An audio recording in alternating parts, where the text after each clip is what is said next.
যাচ্ছি এখন নীলিমার বাড়িতে যাওয়ার জন্য, কারণ নীলিমার যে রিসেপশন আছে সবাই মিলে বেরিয়ে পড়ে, সবাই সেজে গুজে একদম পার্বতী দাকা সবাই সেজে গুজে বেরিয়ে পড়েছি। আমার কিরকম লাগছে তোমরা একটু বলো যে আমি কিরকম ভাবে সেজেছি বা কিরকম লাগছে। আর জিতও আমাদের সাথে আজকে অনেকদিন পর ব্লগে তোমরা দেখতে পাচ্ছ জিতকে। জিত এখন বাইক চালাচ্ছে, তো কথা বলতে পারবে না। তো এখন আমরা যাই, গিয়ে দেখা হচ্ছে আবার। টাটা।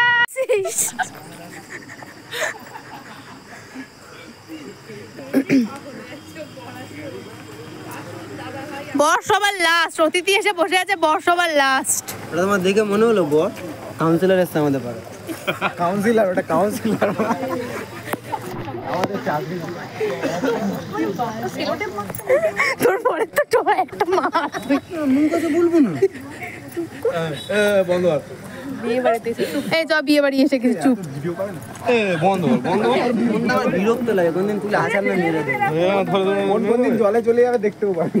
আর জলে জঙ্গলে যেখানে যাক। হ্যাঁ আমাকে দেখবে না আমার ভিডিওতে, দেখবি এরকম করে ব্লগ বানাচ্ছে, ফোন তুলে চলে ও মাই গড আমার ফোন চলে ব্লগ করা তো বন্ধ।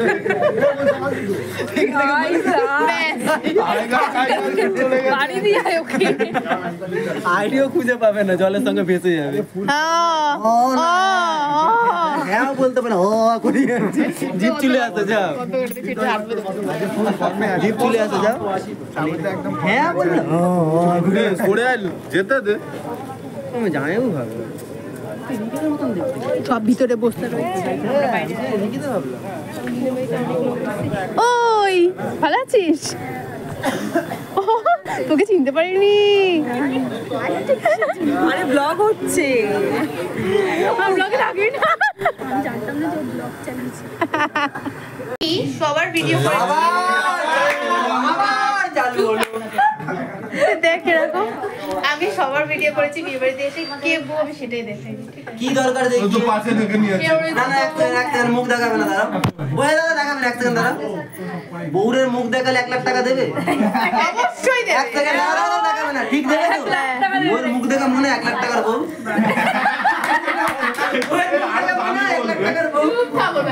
তো বউর দিকে টান বাবা না না বউর দিকে ফোনটা ধরে রাখি, নিজের মুন্ডু মানে হাত ওদিকেই রয়ে আছে। তো বউকে কেমন লাগছে জানিও। আমার নীলিমা বন্ধুর বিয়ে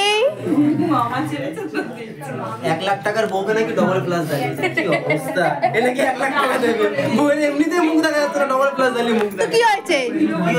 তো কি হয়েছে? এটা ভালোবাসা। রাজ না তো বলেছি না আস্তে আস্তে কথা বলতে, আস্তে আস্তে কথা বলবো। অমনি করে সুর দিয়ে আস্তে আস্তে বল, কেন গলা আছে মুখ আছে জোরে বল। হ্যাঁ নতুন বউ আস্তে আস্তে কথা বলবো। আমার গলা থেকে আওয়াজই বেরোবে না। এখানে শ্বশুর শাশুড়ি কেউ নেই, ঘুমটা দিয়ে তোমাকে খেয়েছো, এই যে তুমি বসো। বন্ধু বান্ধবরা কি করছিস? এই আজ থেকে তোমার নতুন, এই যে তুমি বসো। এই দেখেছিস তো কিন্তু বসে পড়েছে ঠিক তোর বড় রাখতে তুই দেখ ঠিক তো সত্যি সত্যি এ সত্যি না শতান ওটা বাজি তোরে মুখ তুই ইধার খাটটা লাগবে তোর সামনে মুখ ঢোকা ভিতরে মুখ ঢোকা। ভালো আছো?